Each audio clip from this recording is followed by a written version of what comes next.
Hola, buenas noches. How is everybody?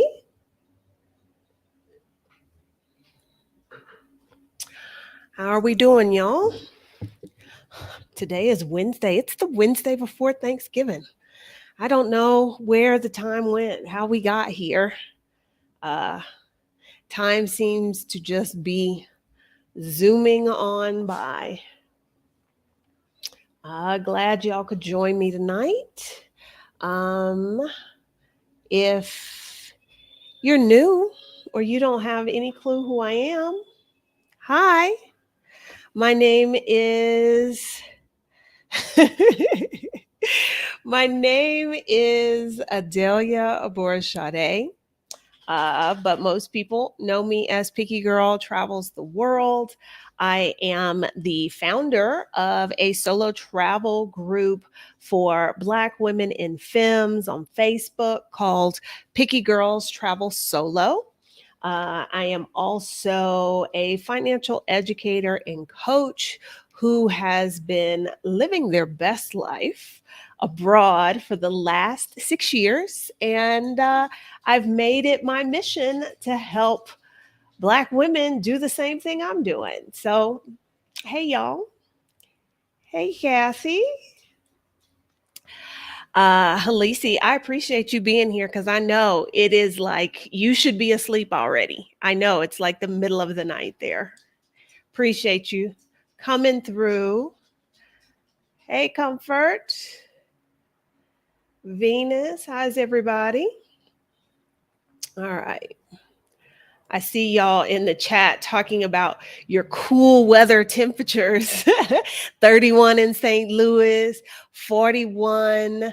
Uh, Auntie Trey, where are you? In Atlanta? 41? I have on a crop sweatshirt. Oops, didn't mean to show all that. Um, it's according to my computer, it's 73 degrees here. It's actually a little warm, I feel. So um it's wild to see that y'all are like being chilly and having to wear a coat.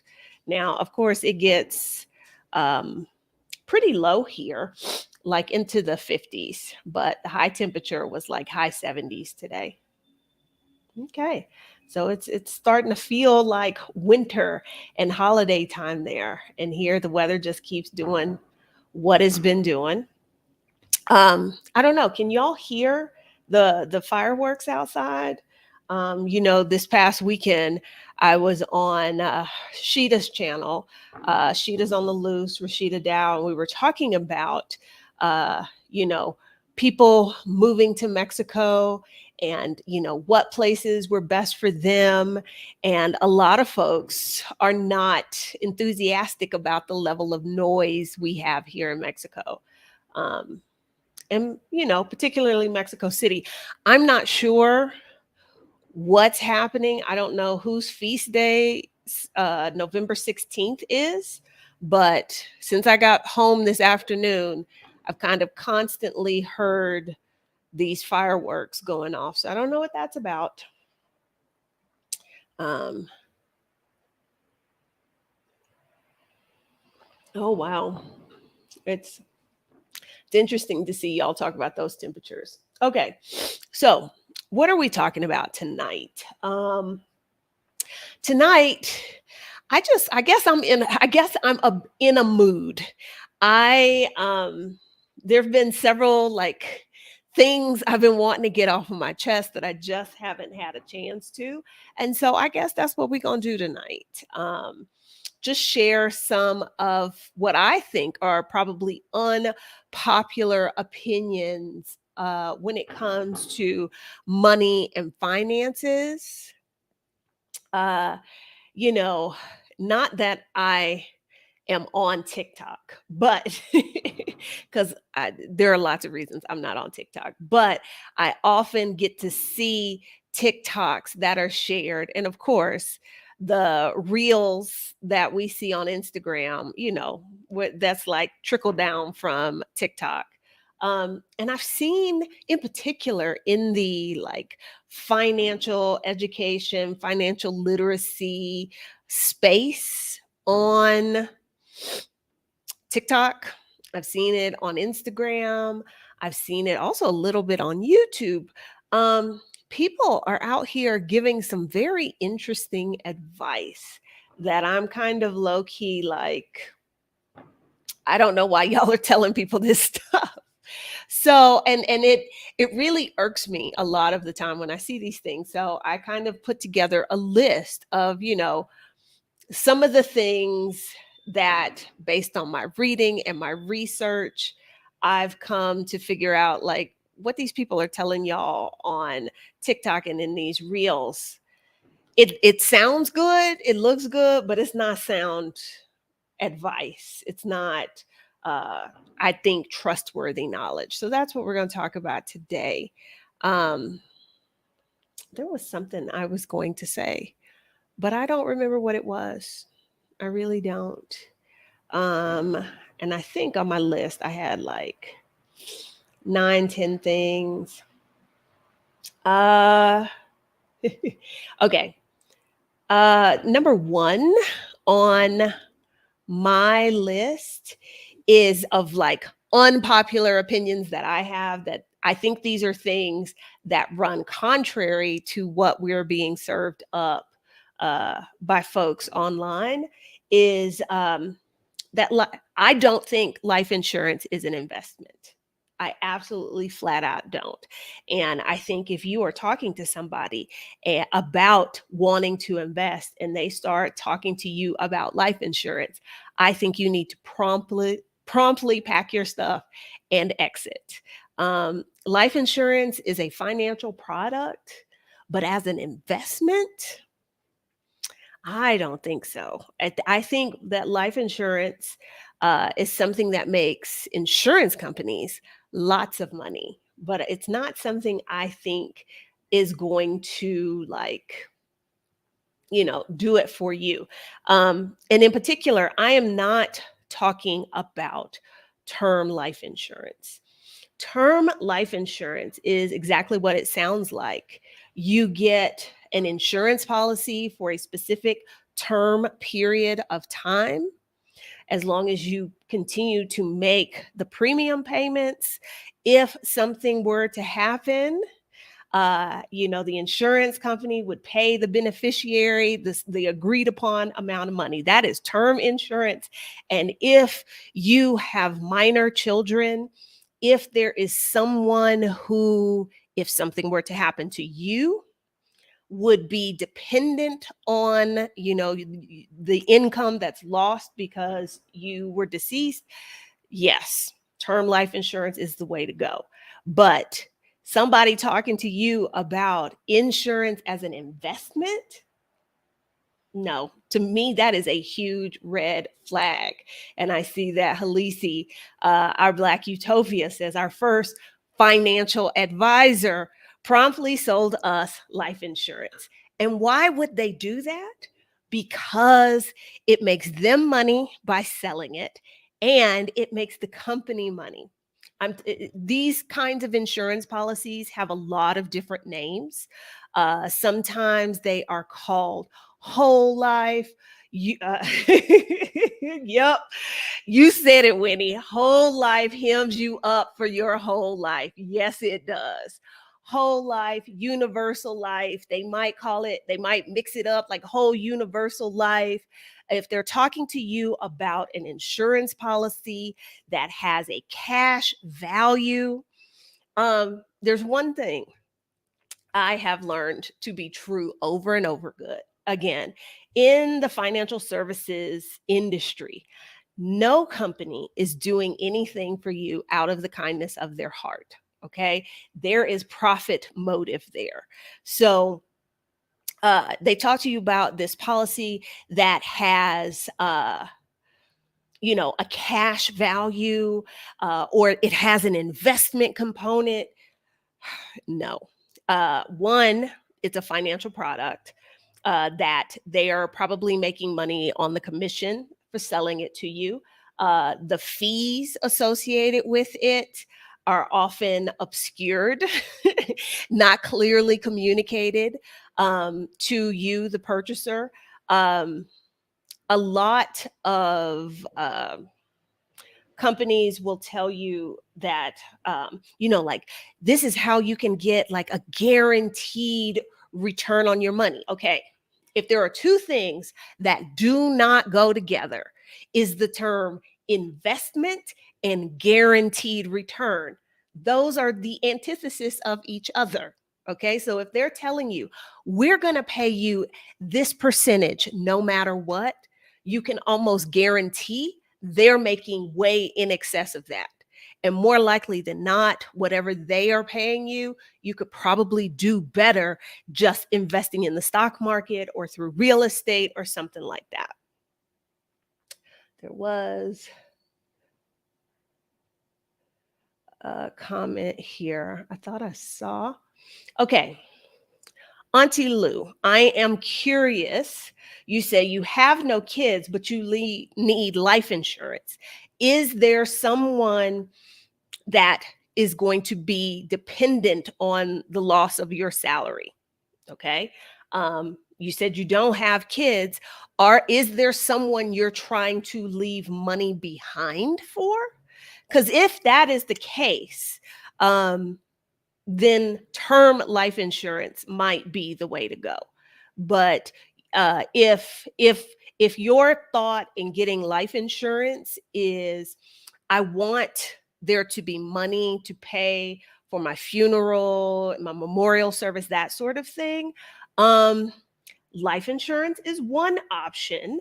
But here's the problem I see with that for that particular scenario is that if the people you who are behind after you are gone don't have the money to pay for a funeral, are they going to be able to wait until the life insurance check comes? Or, or are they going to be struggling to get the money together and wait for that reimbursement? So in that case, you might need to do a little further digging to make sure that it's a company and a policy that does like direct pay to the funerary services, or it might just be a better idea to prepay for your funeral services and that sort of thing. Um, yeah. So I see this question. What do you think about prepaid funerals? I think in a lot of situations, this might be a better way to go. If you're not trying to leave someone an inheritance, um, and again, there may be better ways to leave somebody an inheritance. Like you don't have any kids, you got some nieces and nephews, a couple of godchildren, and you would like to leave them a specific amount of money. Um, with a life insurance policy, a term life insurance policy, you need to read the fine print and make sure you understand under which circumstances they will pay. Um, you know, if a better route might just be to, set up, make sure that your investment accounts are, what do you call it? I just lost the word. Beneficiaries. Make those people the beneficiaries on your investment accounts. Or maybe you open a brokerage account and the investing you do in there is specifically for those people that you want to leave an inheritance to. But I think if really the only reason you're even contemplating insurance is because you want to take care of your funeral and that kind of stuff, definitely I think prepaid funeral services could be the way to go. But here's the thing. You got to make sure that the people you leave behind know that you've made the arrangements. Making the arrangements, taking the paperwork and putting it in a drawer, putting it in your safe deposit box and not telling anybody doesn't do any good. Doesn't do any good. Okay. Uh, let's see. Yeah. Um, yeah. You can you can pick out your entire everything. It's all about, like some people will just prepay for their cremation. Some people will have the service kind of picked out, like what they want, uh, you know, casket, whole nine. There's a lot of variety there. And I think, well, we're not going to get into my opinions about the funeral industry. But yeah, if you're going to go that route, just make sure that folks know um, about that choice that you've made. Let's see.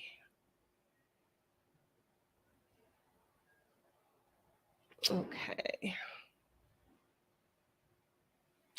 Yes, Janella, you are right. Going with a reputable company is important as well. Some funeral homes have gone under when others have paid for services up front. Yes, it's going to be just like buying anything else. If, although this is not what we're talking about tonight, but it is what we're talking about tonight. If you're kind of like me and you're like not into funerals and that's not something that matters a whole lot to you, both my mother and my grandmother donated their bodies to science. And so, literally, they took care of everything. There was just a phone number that I needed to call, and everything was taken care of outside of that. So, I didn't have to deal with, $14,000 caskets and things of that nature. Okay. Yeah. Both my mother and my grandmother did it.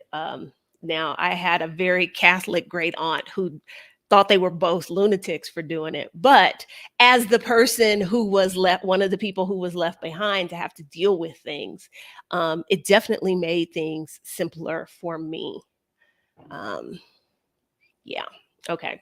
So, number one, unpopular opinion: life insurance is not an investment. Okay.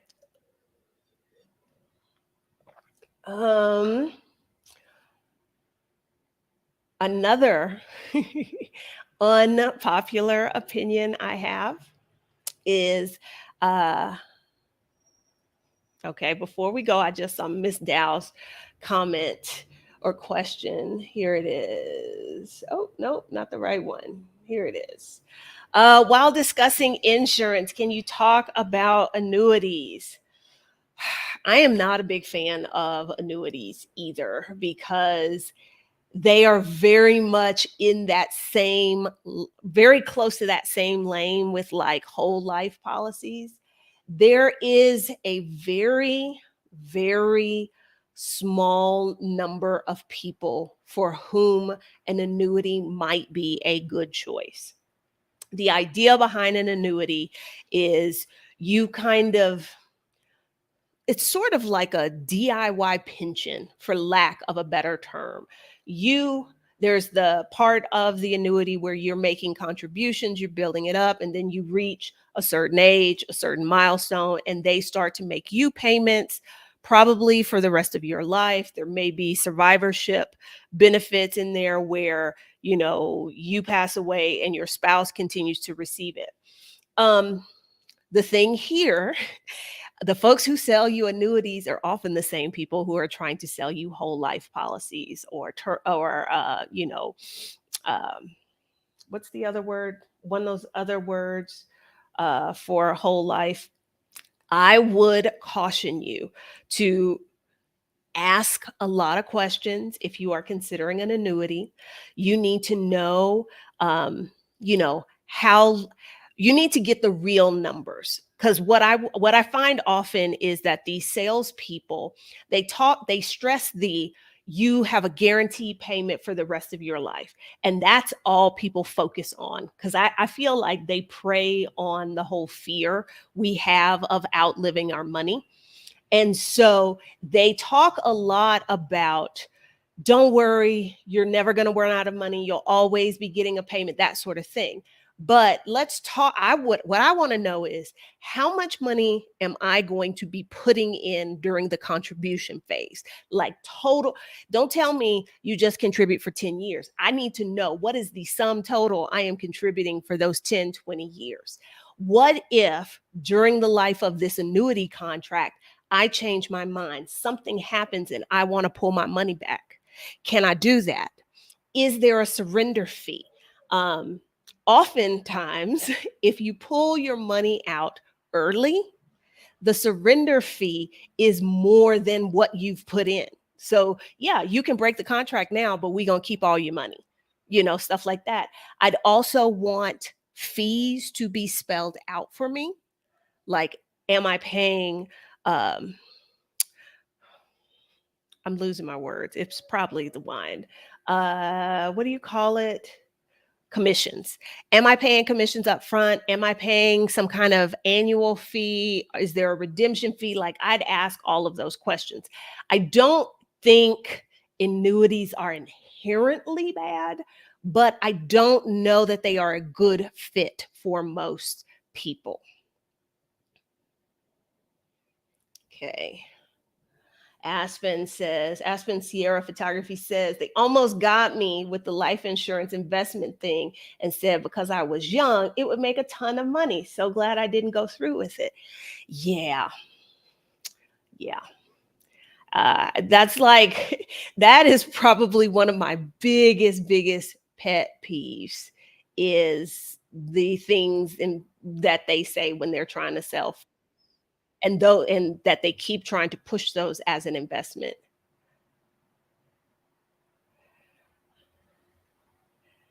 Okay.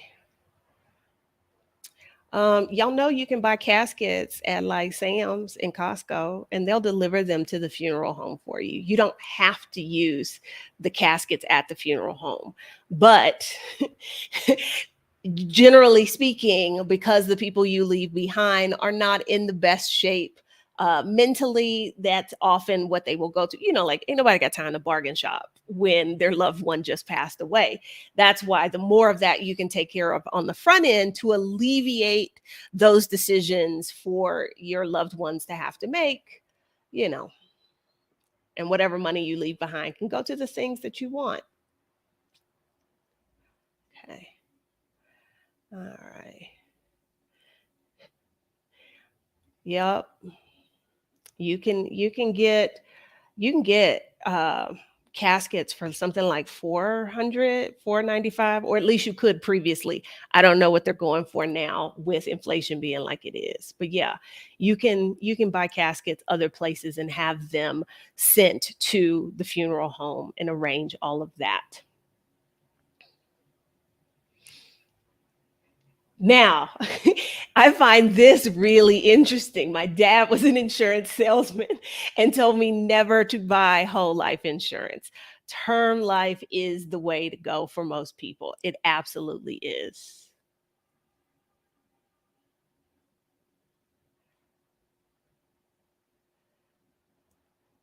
I love this. My family would be mortified if I bought a coffin.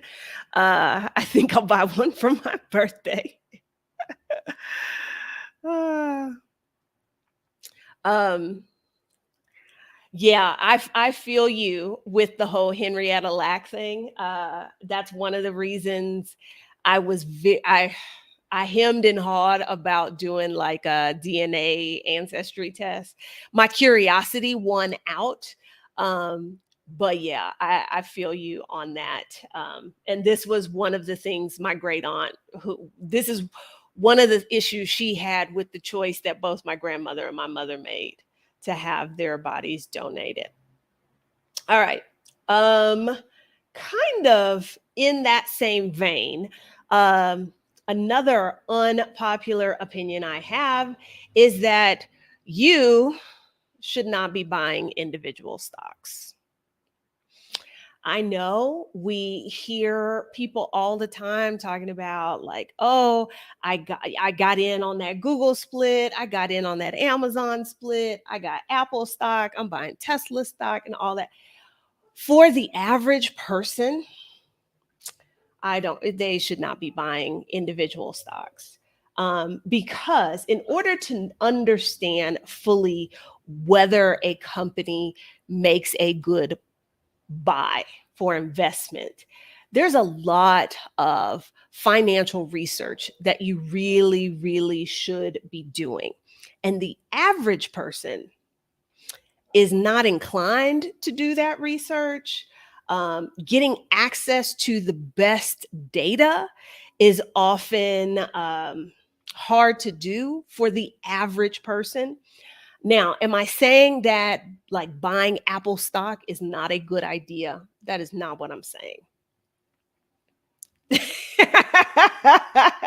Oh, I know, I know.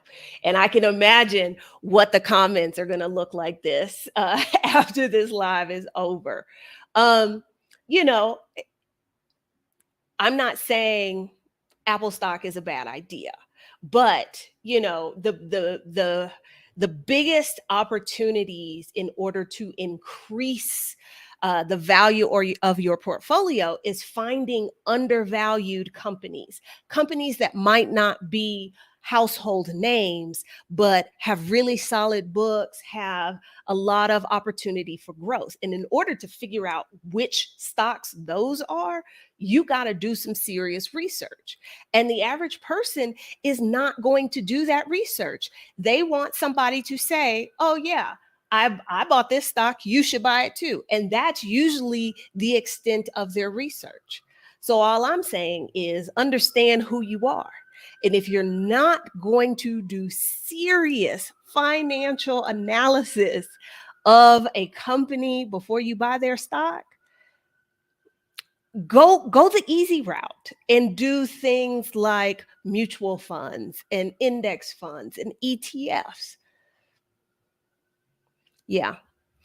There are people who are like into data, into research, and into really looking at a balance sheet for a company and understanding what's there. But that is not the average person.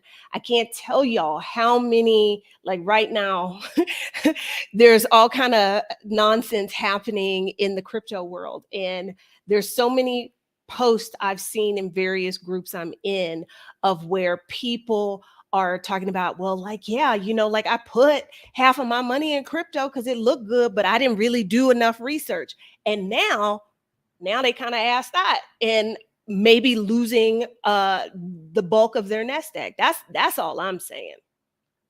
Serious analysis, including on the management, sitting in on the shareholders call, reading their reports, etc.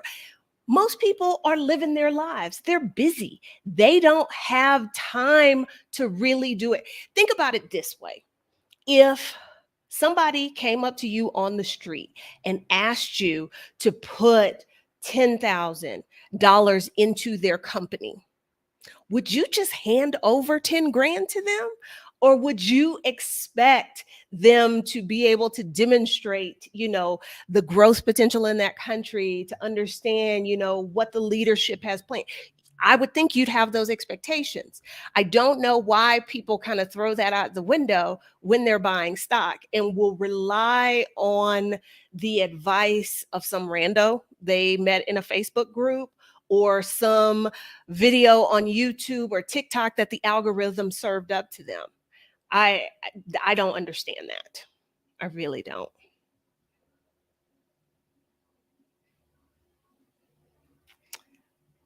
Okay.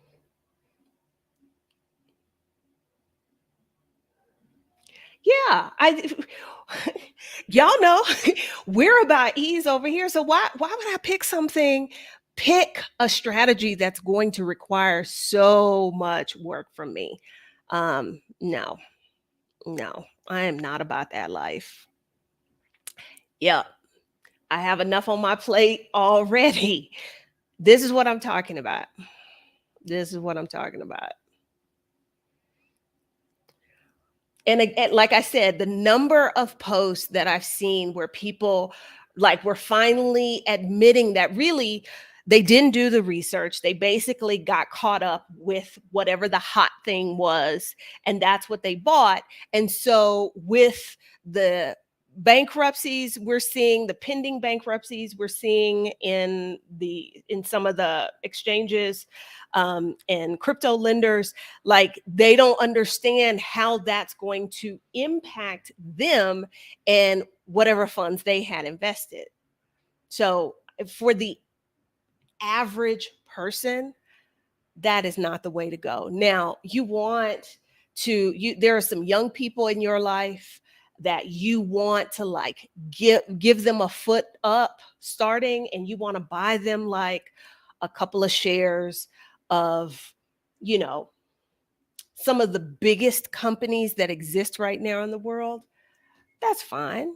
That's fine. But you out here investing your nest egg in companies that you've never heard, and you've not done a thorough analysis of the company and how they do business. No, don't do that. Don't do that to yourself. Don't. Let's see. What's another unpopular opinion that I have?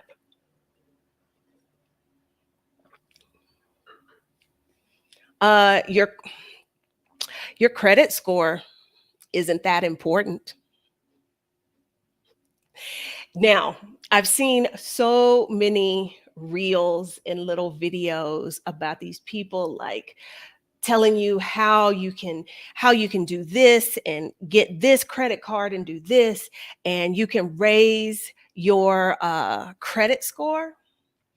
I say your credit score isn't that important. Your When your credit score is important is when you are trying to get a loan, or I guess if you are. Uh, I'm not saying your credit score is worthless.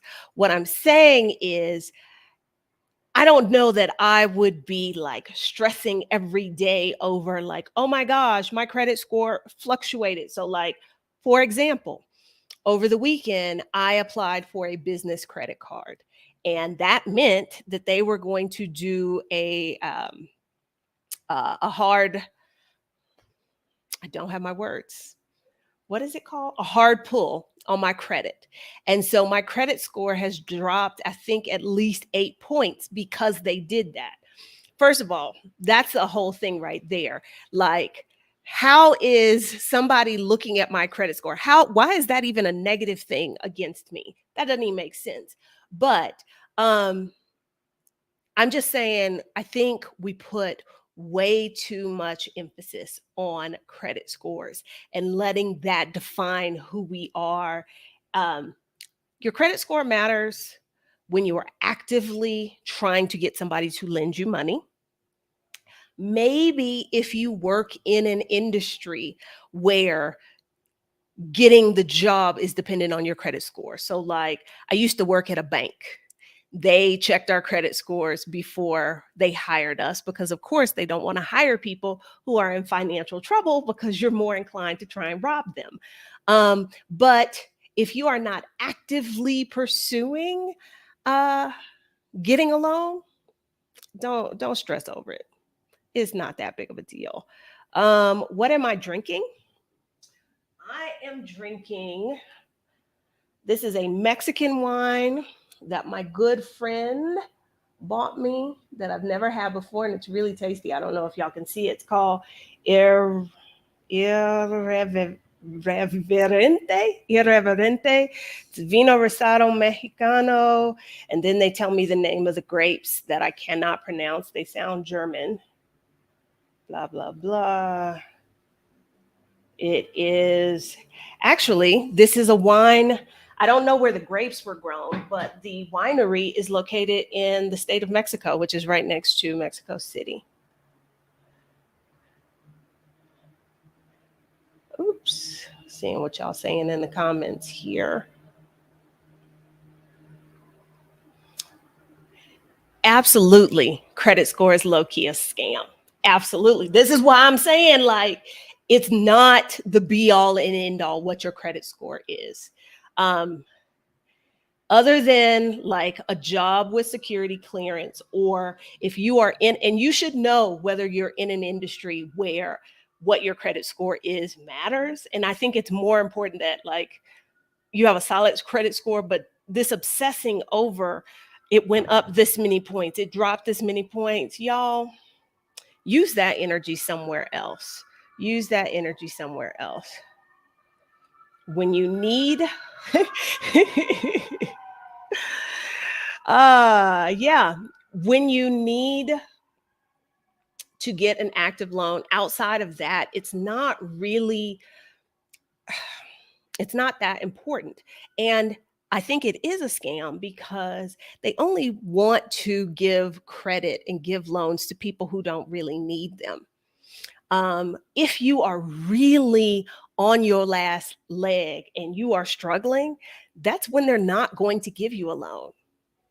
And we see it with like high net worth individuals a lot. Like I'm thinking of the former president of the United States, somebody who basically scammed the scammers with like, oh, I'll take out a loan for that, blah, blah, blah. Then I won't pay it back. Then I'll file bankruptcy, that sort of thing.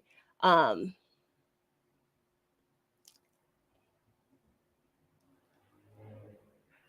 the system is rigged with credit score BS, paying cash for my next piece of property.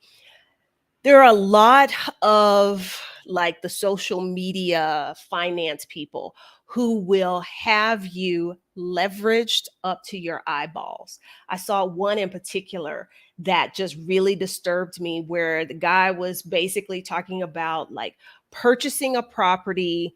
How to purchase it was basically no money down or very little money down, and then turn that into an Airbnb. But like the little money you needed to use to put that on a credit card. I don't know. It was so convoluted and entangled, and I just kept thinking like, did we learn nothing from March and April 2020 when these people who were doing what do you call it, where they don't own the property, but they rent the property out as a short term rental on something like Airbnb, rental arbitrage, and how when nobody was renting, these people had like 15 properties and they didn't have the reserves to make the payments when there was no money coming in. Like, there are lots of things that are possible and quasi legal that you can probably do, but that doesn't mean you should. Um, yes, you can, and this is one of the things that the rich do is they don't use their own money, they borrow somebody else's. But why is it that they are able to borrow that money from other people? It's because they've got reserves. They can leverage themselves because they've got these assets that can be sold. The average person doesn't have that kind of wiggle room. And so when you do these questionable things, you may be setting yourself up in the long run. Um, the credit score system is a scam. How it's calculated doesn't make a lot of sense. It makes sense for the people who bestow credit, for the people who lend money. It does not make sense for those of us who want credit and who want to take out a loan. You are dinged for using credit. You are rewarded for not using it.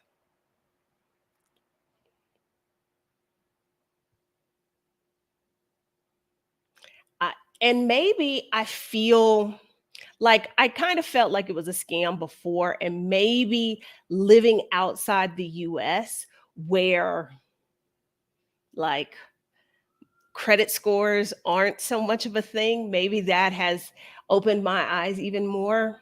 I don't know. I don't know. Credit scores just became a thing in 1989 to create a barrier to entry for loans, jobs, etc. The US is all about restricting access. Yeah.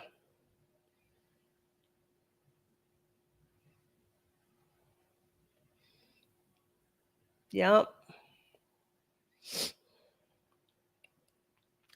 Oh, I saw you talk about the housing crash of '07. I went down this YouTube uh, rabbit hole the other day and found this series of videos that BET did a few years ago. I had never even heard of them, about how people lost a bag.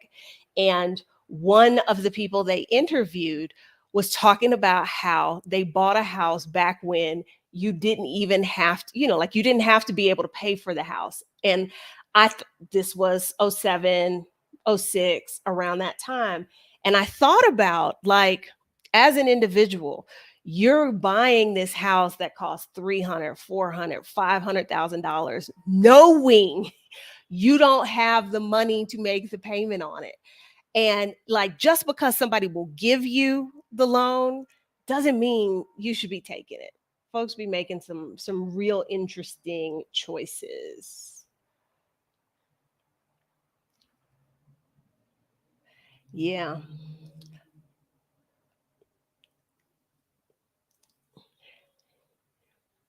Alicia. This Alicia, this is the part. This whole country is running off of credit. It's wild. And why are we penalized? It is so wild. Um and y'all, please do not misconstrue what I'm saying. I am not saying that credit is bad. I am not saying that, although it's going to sound like it after I give you the next thing on my list. But what I am saying is, we are,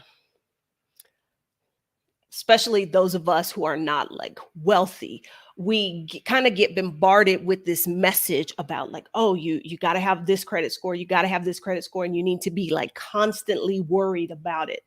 And I disagree with that wholeheartedly. Okay. I think I am caught up in the chat. We're going to see how good my good credit score is. In theory, I applied for a business credit card that folks with a good credit score should get. We'll see if they turn me down. They shouldn't, but we shall see. We shall see. Okay. So we've covered that life insurance is not an investment. We've covered that you should not be buying individual stocks, that your credit score isn't all that important.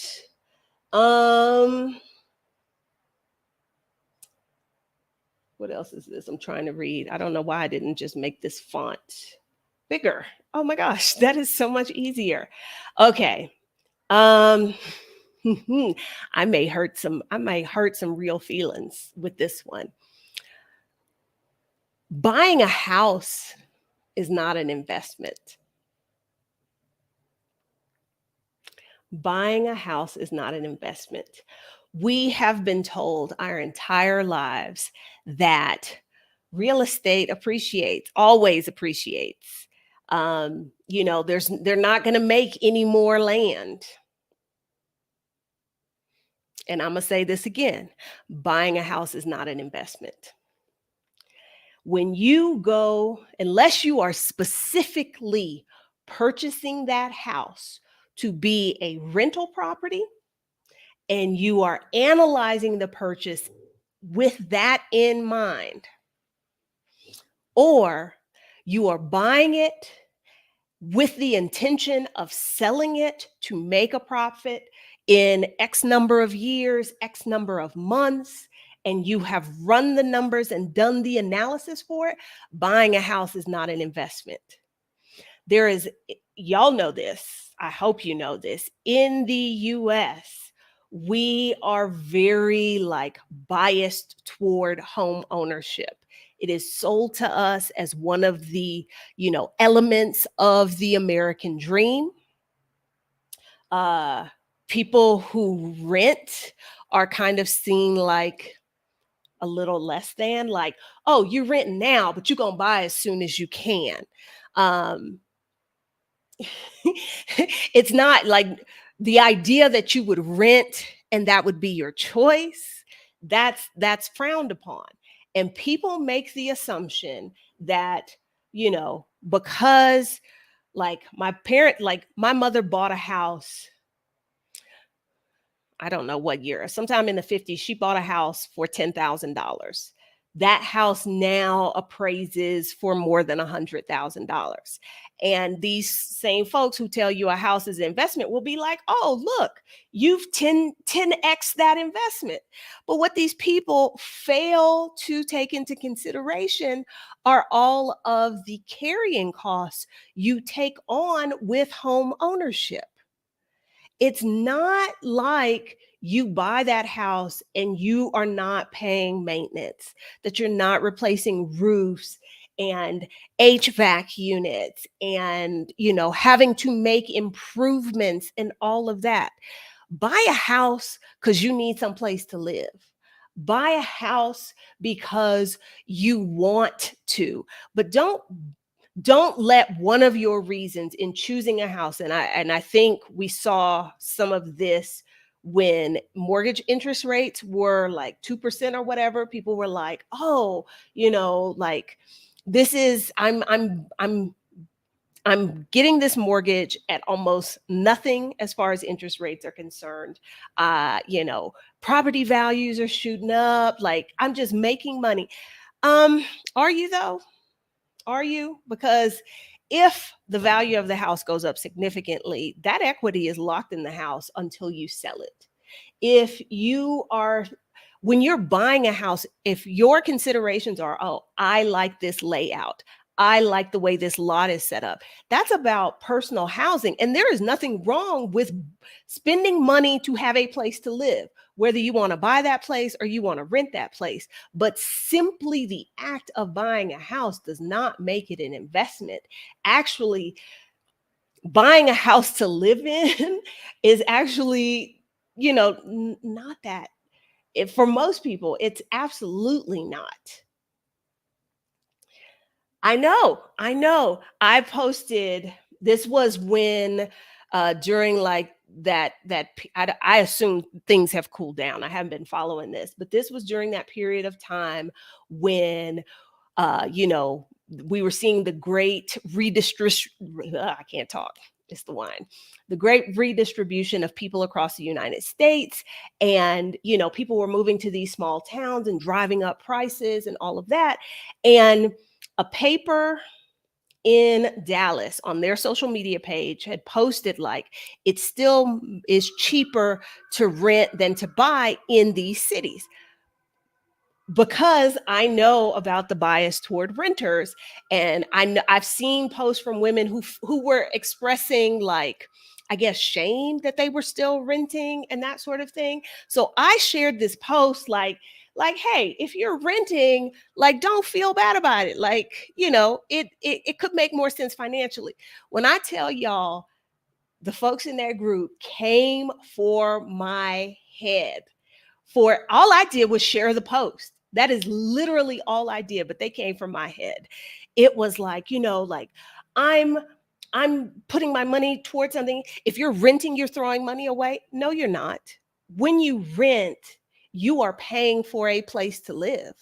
How is that throwing money away? People forget about all of the costs associated with owning a home. My oldest daughter bought a house 2 years ago, and I kept trying to tell her before she bought it, like, hey, you need to think about this, you need to think about this and this and this. And after she got in the house, she was like, every time I turn around, I've got to spend more money on something else, something else. Yeah. Yeah. And there seems to be this idea that once the house is paid off, once the mortgage is paid off, like, you don't ever have to put any more money in a house. That is not true. You're going to be paying those property taxes. And in the US, you don't pay your property taxes, they're going to take your property. It's not always like that in other countries. Um, here in Mexico, one of the things they tell you is that when you are buying a property, you need to do your due diligence and make sure that the previous taxes have been paid. And some people find out that there are decades of unpaid taxes. In the US, there wouldn't be decades of unpaid taxes because they would have seized the property already. But in other countries, that is not always the case. And so if you don't sort that out before you buy it, as the buyer, you are expected to cover that cost a lot of times.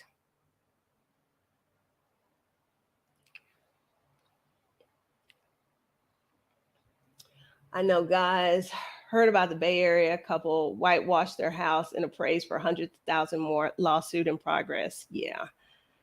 And again, I'm not saying don't buy a house. I'm just saying buy it because you want to live in it. Don't assume simply by making that purchase that it is an investment, because it's not. Okay. I know a lot of people who purchase their home to create generational wealth for their children. Is that not true? Well, all right, let's talk about this. Generational wealth is something that produces value from the current generation where it's purchased into the next.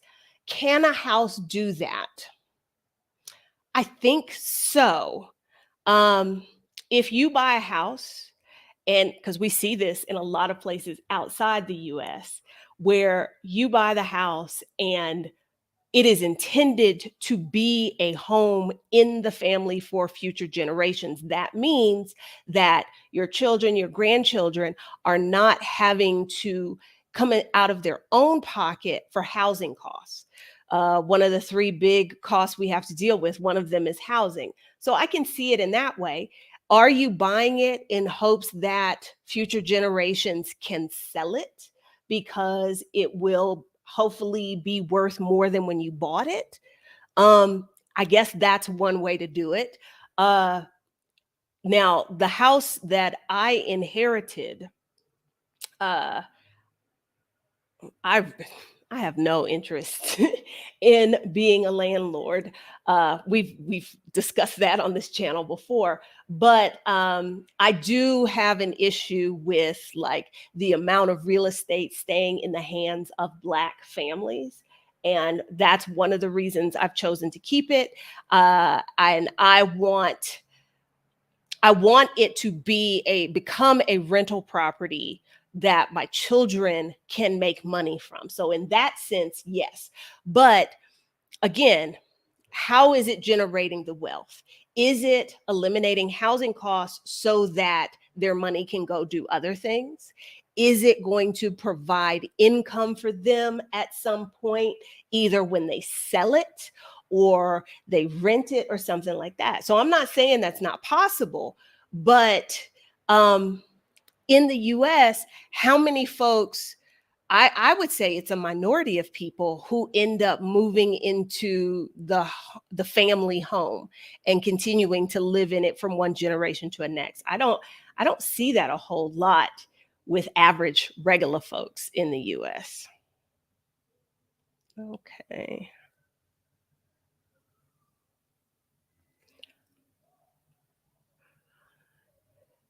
It is sold to the US as a dream because it was not available to us for so long. So it's perfectly aligned with respectability politics. And folks will go broke trying to be respectable. And when you question respectability politics, folks get mad. Oh, they get mad. As a homeowner, I agree. Lots of money flowing out for maintenance and upgrades, the interest on the mortgage, more money out than what I'm actually spending. Excited to be loosed when I move. Um, when I got divorced, there were a lot of folks looking at me like, well, you're not going to buy a house? And I did not like what I was paying in rent because there had been 20 years in between there from the last time I paid any rent when I had like a two-bedroom apartment for $400 uh, to what I was paying when I got divorced in 2014, 2015. However, I did not want to do maintenance. I didn't want to be tied down. And so buying a house just did not make sense. But if I had subscribed to this idea that a house is an investment, I really would have gotten my ass handed to me, because if you're owning a house that's your primary residence and you sell it in less than 2 years, and I left the US a year after I got divorced, I would have been hit with capital gains taxes. Buying a house, y'all, we didn't even talk about like closing costs and all of that. Selling a house, you don't sell a house for free. So there's all kinds of hidden carrying costs that a lot of people do not take into consideration. Even my realtor is renting.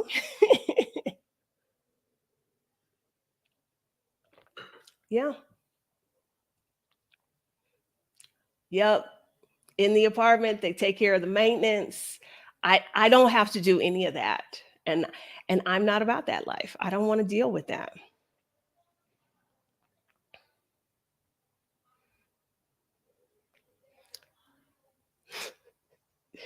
There is so much that can go wrong in, and again, I am not trying to dissuade anybody from owning a home, but understand that you are owning a home because you want a certain space to live in, um, and those kinds of reasons, not because it's going to make you money, because chances are it is not.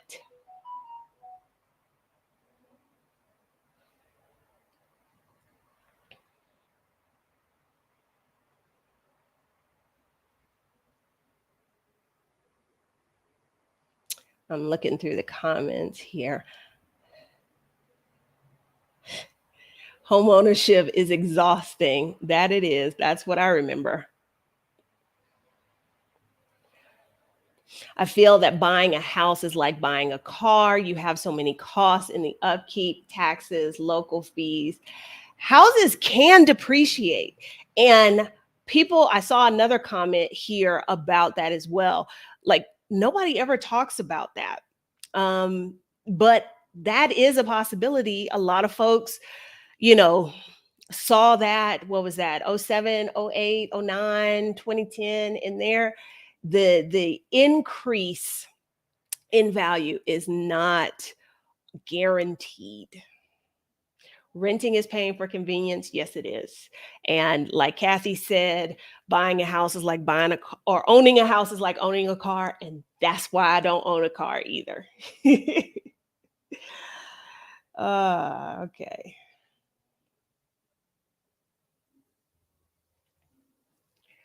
But like, it makes sense. Like my daughter, she's got 3 kids. I've seen what prices have done. So for her, having her mortgage be, she got a fixed rate mortgage, she got a really good interest rate. So for her, having buying that house made sense. I think it's going to turn out to be a lot more expensive than she was thinking it would be, but at least her rent is not going up. Okay. That's why you don't move to a new country and instantly want to buy when you don't understand the market or laws. Yes, Halisi. Every time I talk to a client who talks about, oh, and I'm gonna, I'm hoping to buy blah blah blah.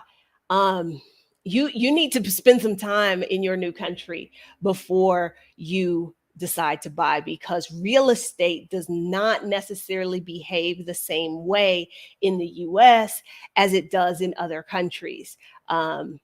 When I first moved to Mexico, because I was struggling to find an apartment, because finding an apartment in Mexico City is like a whole job. I contemplated buying, but I'd never lived any place that had earthquakes. So it never occurred to me that, like, before I bought something, I needed to pay for a structural engineer to look at it.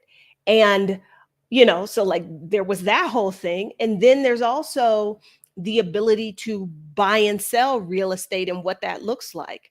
Here in Mexico City, it is not unusual for a property to be on the market for years before it is sold. I know in the US, that is unheard of. So, yeah, before you buy, if you're moving to another country, definitely you need to spend some time and get a feel for what the market is like there. Yeah. It's Buying a house is only an investment if it is going to generate you income. And you can't know that buying the house is going to generate income unless you've done the work ahead of time. Like, as you were choosing this property to buy, which numbers did you crunch that made you think you were going to be able to turn a profit when you resold it, when you rented it, short term, long term, whatever. whatever. If you're not looking at it through that lens, it is not an investment.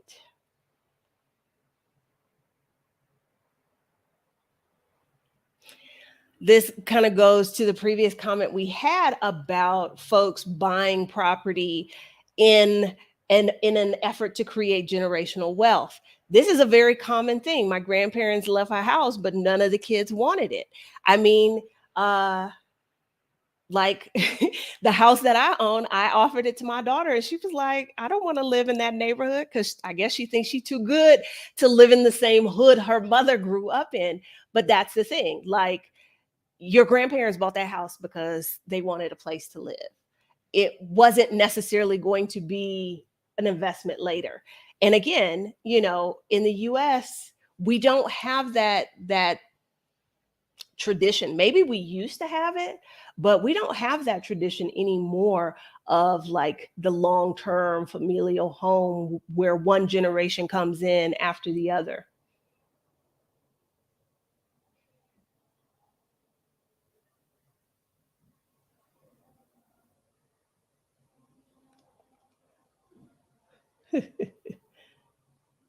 Okay, let's see what else is in here.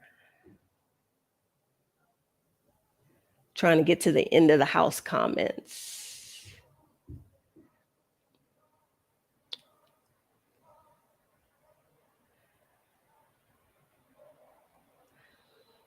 And here's the other thing, whether it's cheaper to own or to rent, that's just one reason why people make that decision. There are other reasons, and it's okay. You don't have to go through life making choices because this is the cheaper one. Sometimes you can choose the more expensive thing because that's what you want to do, and that's okay.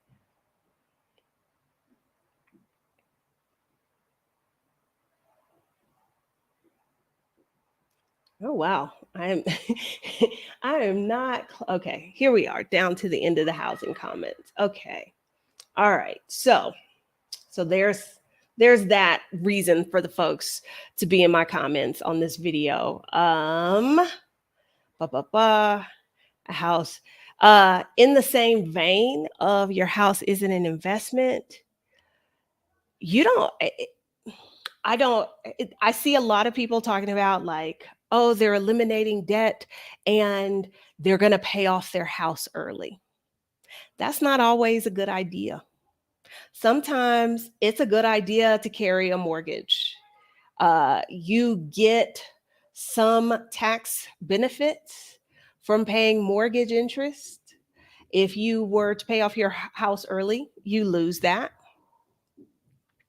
Uh, Also, if you're looking at like you were one of the lucky folks and you locked in your mortgage when interest rates were 2%. Why would you pay taking the money that you extra money you have, if would you put it toward something that's going to pay you 2% return on investment, or would you try and get a little bit more, maybe with something like the stock market, which has averaged like 10% over the last 100 years? So I feel like this isn't the biggest pet peeve, but I feel like people get caught up in that whole like, I'm going to pay my, like, I've done this, I paid off my cars, I paid off my credit card, and now I want to pay off my house. From a financial point of view, that might not make sense. I have paid off a house early, and because that was my plan going into it, I made sure that I got a mortgage that I would not be penalized for early payoff. My interest rate was sure as hell wasn't 2%. So I had a fairly high interest rate, which was one of the reasons I was okay with that, was because I had planned to pay it off early. Okay. All right. I don't think this is a very controversial opinion, but I know that it is unpopular. Debt, carrying debt is not a normal thing. It's not just how life works. Um, in particular, I'm talking about like consumer debt. It is not just normal to have thousands and thousands of dollars in consumer debt, credit cards, personal loans, that sort of thing. I did not really understand how many folks in the US, in particular, as somebody said earlier, the whole place is just everybody's doing everything on credit. And so there's this idea of, and I know Halisi just went to bed, but Halisi has said this before that, before her and Rick got their act together, um, and they were making this money in their minds, as long as they could make the payments on the credit cards, on the loans, like they were in a good position. They thought they were doing okay. And I would say carrying debt, that should not be normal, because when you have credit card debt, those are loans. If you are making purchases and the only way you can make that purchase is by putting it on the credit card, what you're saying is, I am living above my means. I cannot afford this. The only way I can make this purchase is if I take out a loan for it. That should not be normal. It shouldn't be. So we shouldn't just have this expectation that, like, oh, I've got 10, 15, 20,000 in credit card debt, and that's just the way it is. No, it should not be. Making the payments, but I can make the payments. What you're really doing is you are making the people who gave you that loan, you're making them lots of money. And they have a vested interest in keeping you making just the payments. This is one of the reasons why you get dinged on your credit score when you pay off a loan early. When you pay off a credit card, you pay off your mortgage or whatever. This is why they ding you, because they want to keep you in that whole cycle. Like I said, this idea that it is just normal to carry debt. It is not. I am not anti debt. I believe that if you are going to take out loans, if you are going to carry debt, it should serve a purpose.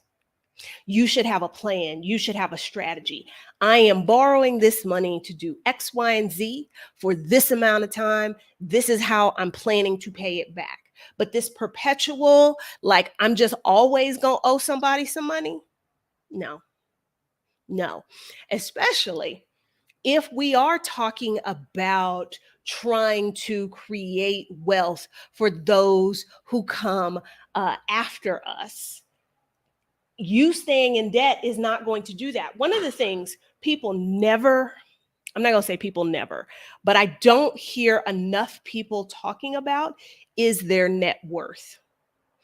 People will talk about how much money they make, the things that they own, but your net worth is your assets minus your liabilities. You can have the house and all of these things and go on all of these trips that you are funding with credit cards.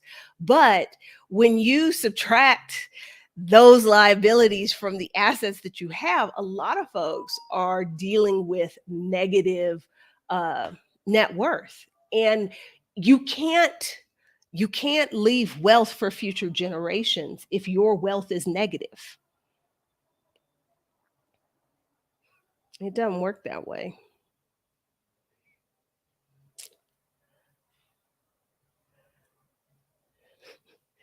But that's how the system works. This is why I feel like the whole thing is a scam. The whole credit thing is a scam. That, you know, in reality, most homes are liabilities, not assets. I have used the bank, credit card companies' money for my personal benefit. I haven't had credit card debt since 2004. One of the areas that I see I don't know if y'all realize this, but a lot of people will talk about when they talk about like traveling on points and churning credit cards and playing the points game and all of that. Um, what I tell y'all earlier in this conversation, nobody in the financial services industry is doing anything for you out of the kindness of their heart. They are trying to make money. So you get this credit card and they offer you all of these bonus miles and they tell you, like, if you have a spend of this amount, we'll give you X, Y, and Z. Are they doing that because they are just nice, sweet, and kind and they want you out here traveling and living it up? No, they are hoping that in your fervor to build up points, that you will start using your credit card to pay for everything. And we all know when you're putting stuff on a credit card versus digging in your pocket and pulling out your cash, cash exists. When you put the stuff on the credit card, that's not real money. You don't feel it the same way. And they're really hoping that one, you will spend more, which is what a lot of people end up doing in their quest to earn more points. Two, they're hoping that you won't pay off the credit cards at the end of the month. Then they get to charge you interest. And as you carry the balance, that's more interest for them to make. So I'm not saying don't have the credit cards. Use Game the system best you can, but don't fall into those traps where they will get you. Do most people understand net worth? Um, I don't think they do. I really don't think they do. Because when you talk to people about like their car, the car has a value, but if you bought it brand new, what it's worth now is not anywhere close to what you pay for it brand new. So it's an asset, but it is a depreciating asset. It's an asset that loses value over time.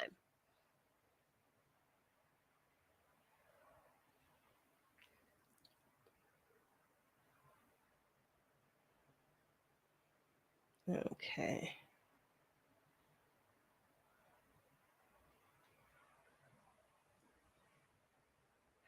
Okay. That 7.99 movie rental that becomes a $50 movie rental because I put it on my Amazon Prime account. And again, if you've got the mentality of, well, I just need to make the payment. And when I get the reminders from my credit cards to pay, they never are dinging me and telling me the total amount that I need to pay. They're telling me this is the minimum balance due.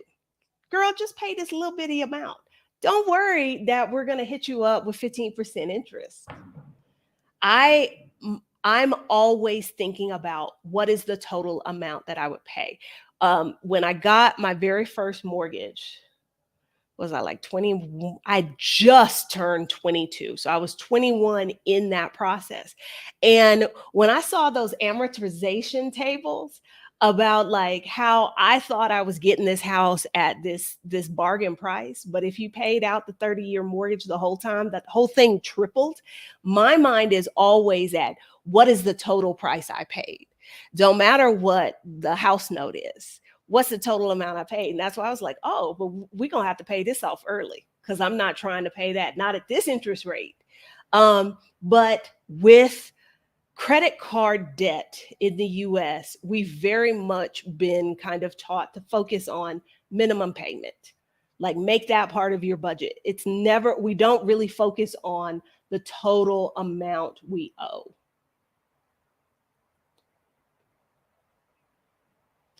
It's the thing about credit card points, and people will have you feeling bad if you're not out here like points obsessed. Now, math is not my strong suit, but I looked at what I spend, how much money I could spend, and I just couldn't see. And that's the point in chasing some of these cards with the best benefits, because a lot of those have annual fees. And y'all, I am not paying anybody for the privilege of using their credit card. I don't do that.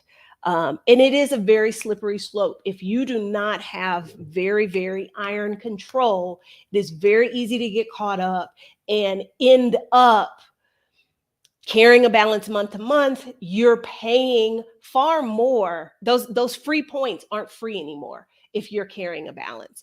Also, part that people don't really talk about is, in order to offer all of those great benefits for the people who can qualify for those cards, the people on the other end, the people who are like struggling with their credit, who get hit with all of these fees and stuff like that, that's one of the places that credit card companies make up their money. So, like, even those of us who can play the game and not get caught up, the credit card company is still looking for ways to make that money back.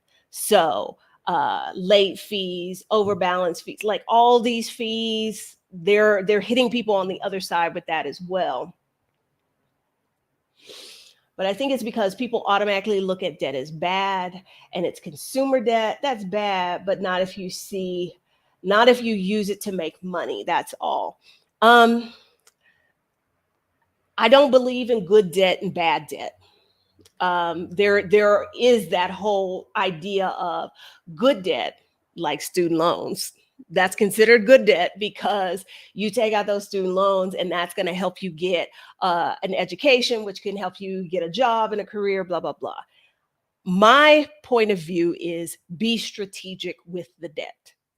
Use it intentionally, and have a plan, and realize that the system is meant to game you. So you have to approach the system in such a way that you try and game it. This is what I recommend. I've been using my credit card exclusively for several years, and I pay it off each week. I feel like I'm winning. I make sure I have the cash to pay for whatever. That's what I mean by being strategic, having a plan. There is no rule that says you have to wait to pay your credit card bill when it's due. So, what I used to do, similar to this, is, oh, okay, I went and I bought a new laptop. I put it on the credit card because I want the points. But then I go home and I make a payment to the credit card in that amount the same day I bought it. I get the points, and I'm not going to get caught off guard and end up having to pay interest. So yeah, there's no reason you have to wait to pay off a credit card at the end of the month.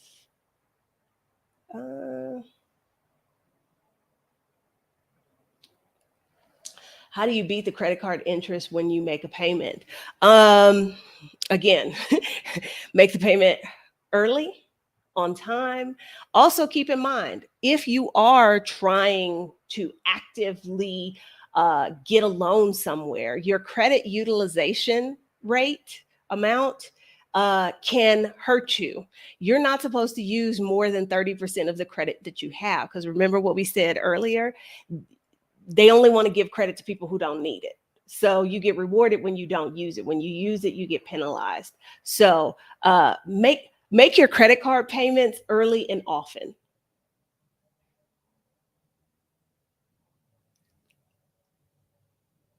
Yeah. We have all been here. I mean, like, we've got to question a system that goes to college campuses where they know the majority of the people do not work, and offer them credit. Like, they would never do that. If you just went into a bank and asked for a personal loan and they were like, you don't have a job, you don't have any collateral, they wouldn't do that. Same thing with student loans.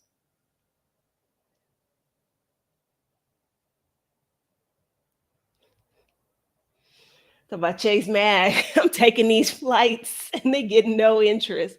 Once my companion pass expires, hit my bonus by paying off the medical expense, and then use the HSA to pay it off. There you go. Have a strategy. Be strategic about it. Be strategic about it. And so all of this that I'm saying includes the travel perks, the miles, whatever the bonus is that you're getting. Um, Again, don't, whatever those bonuses and those perks are, if you are carrying a balance and paying interest, they're no longer free. So if you're going to pursue this, you got to be strategic about it. You've got to make sure you're not carrying a balance, and you're not doing any of the things that would incur a fee from them. There are people who will pay an annual fee for a card because they figure the perks they get. Excuse me. Um, what Living outside the US, I have seen that basically most of the perks I don't get. So, like, there's one of the very popular travel cards that has something like a $500 or $600 annual fee. No, that's a hard no for me. But people are like, "Oh, but you get a DoorDash membership, you get this and this." They don't have DoorDash in Mexico, so that doesn't benefit me. Uh, I rarely fly out of the US, so things like global entry and that kind of stuff, nah,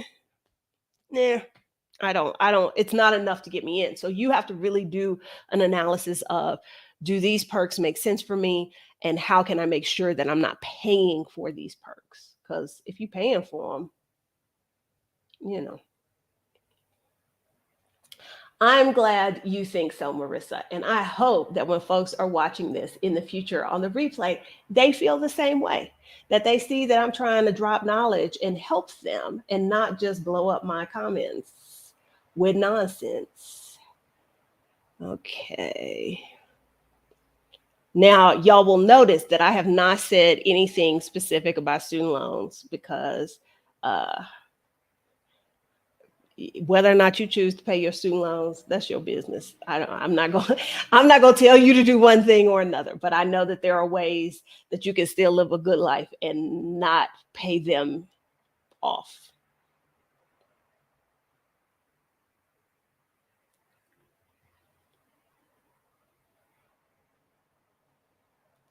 Okay.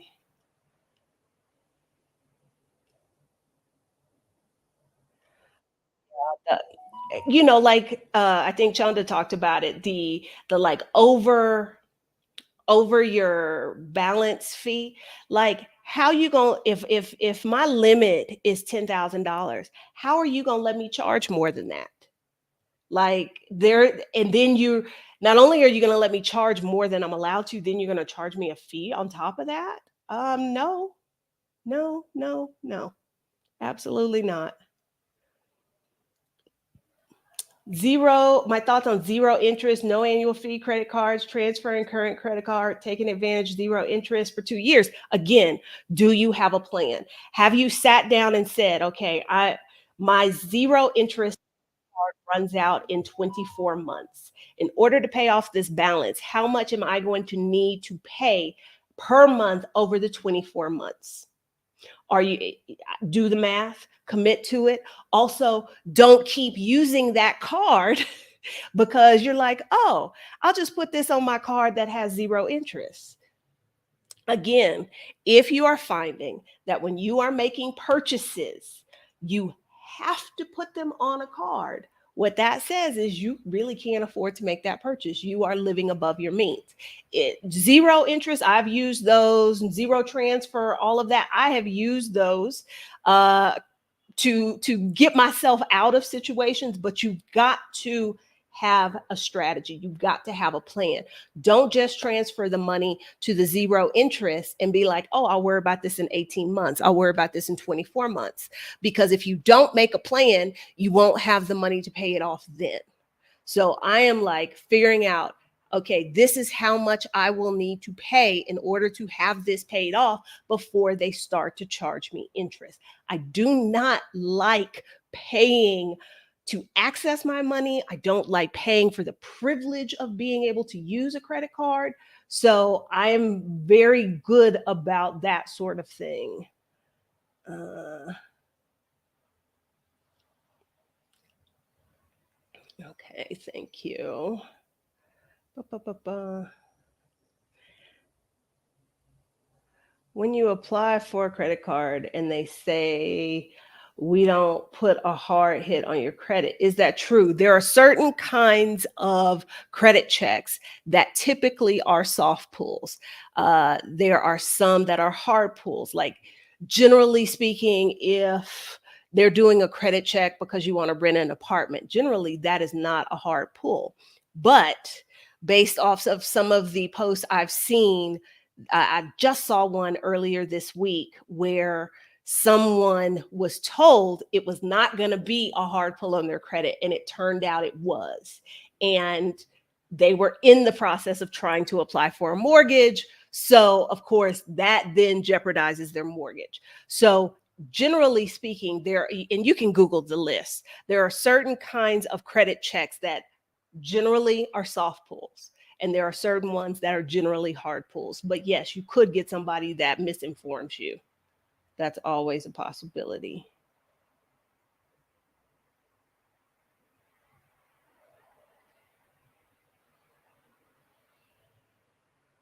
Yeah. Uh, this is the thing we have to remember. Credit card companies are in the business to make money. That is their goal. And so, as long as you remember that they're not doing and offering you anything out of the kindness of their heart, it is about their perceived ability of, is this going to be profitable for us? That's really what you got to remember.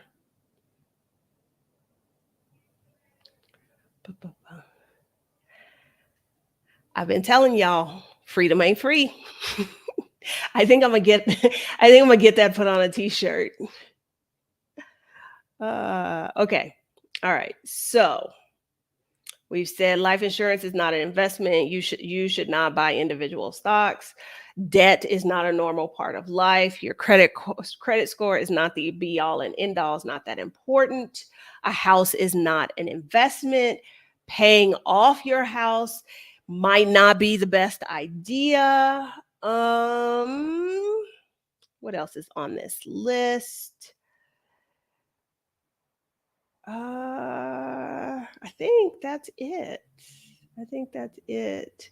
I do have one more thing on the list, but I don't know that this, at least coming from me, I don't think that this is that much of a shock. I don't think you need a budget. I don't think you need a budget. What I do think you need is to track your spending. You need to know where your money is going. But I don't think you need a budget. I think you need to pay yourself first. And what I find is, even when people get into budgeting and they say, this is where I'm going to spend my money, rarely when they are creating that budget do they include themselves. And when I say pay yourself first, I'm talking about pulling aside the money that is for your savings, your investments, for the big life priority things, to pull that off first. People consistently, I have noticed, will spend first and save what is less left. And I think that should be the other way around. And I don't think you have to have a budget in order to do that. But should you track where your money is going? Absolutely. Do you need to know how you're spending money? Because I see a budget. A lot of people I talk to, they're like, well, I make a budget, but that they don't spend in a way that reflects the budget they set. A budget's more like for their goals, but they're not implementing it. I did a video, was it last year, about how you don't need a budget. And I talked about, what was that video called? What was that video called? Let's see. Um, I talked about the anti-budget budget that I got from Paula Pant. That video is called "You Don't Need a Budget." You don't need a budget. How to pay yourself first, the simplest budgeting method, the anti budget. You don't need one. Um, and I said in this video that this really changed my life. That I started pulling money off the top for the savings I wanted to do, the investing I wanted to do for my number one priority, which was travel. And what was left, I made work for everything else. That meant paying rent and all my car note, all of that. And if I didn't have to keep up with, oh, well, I budgeted $200 for groceries. How much did I spend on Tuesday when I stopped in the HEB and picked up something for dinner? I don't, y'all, I want my life to be simple. And so this was the simplest way I could do it.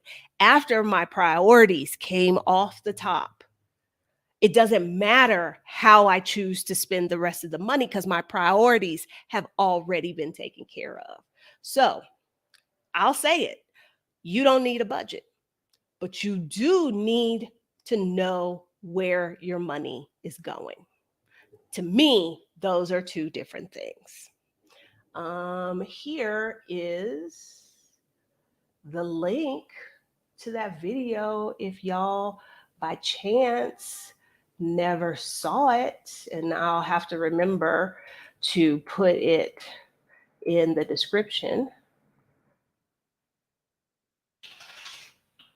There it is. You don't need a budget. I put it in the chat.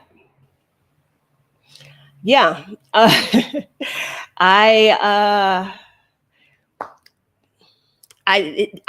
I'm about simplicity. I am about ease.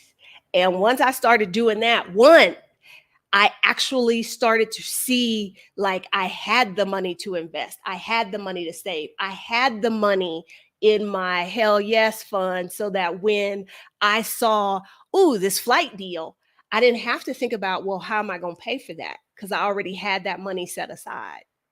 So, and I knew where my money was going because I pulled the important things off the top at the beginning. Okay. Let's see. Always. I'm a Texas girl. I got to make the HEB reference. uh, y'all know I did a video about student loans with Tiffany Green. Tiffany's last name Green? I think it is. Tiffany, who did income based repayment, public student loan forgiveness, and lived abroad. So basically, her student loan payments were zero. And I think with this new, whatever the student loan thing that just went through, how they're like people who had previous payments that might have been rejected from public student loan forgiveness got it applied. Her loans have been completely forgiven now. So, what is that video called? Let's see. That video is called Student Loan Forgiveness. Can you move abroad with student loans? And the answer is yes. And if you move abroad, it's a good chance your student loan payment gonna be $0. Here is the link to that.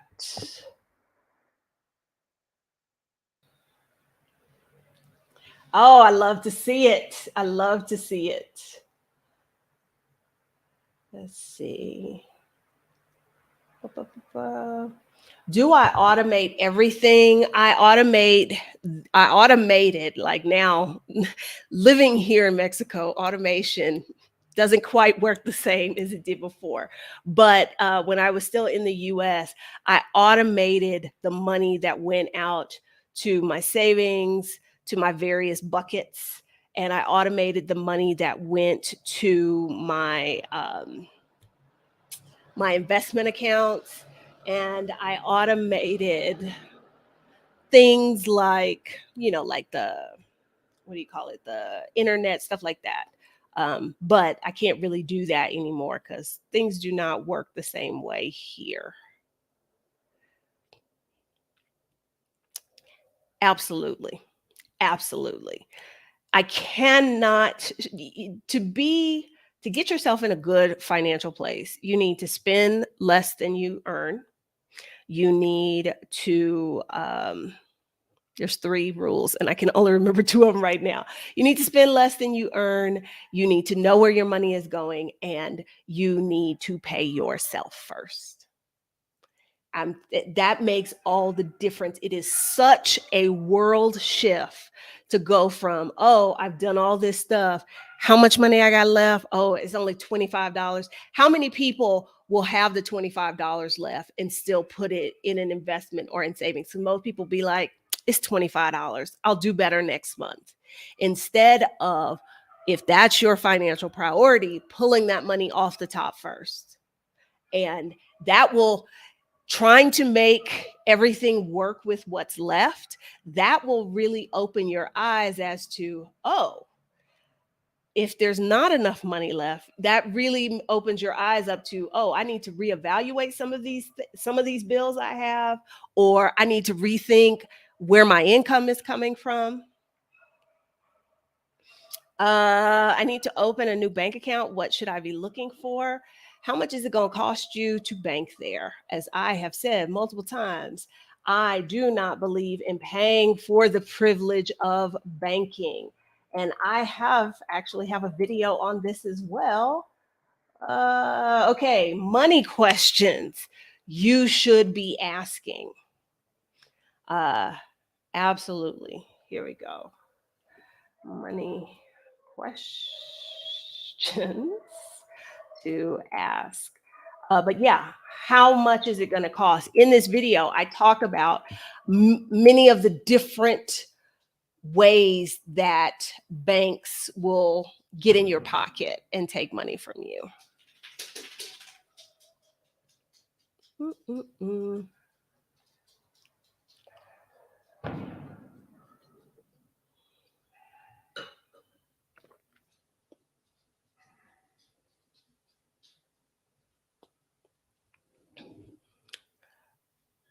Okay. All right. So I like to hear this too, Shauna.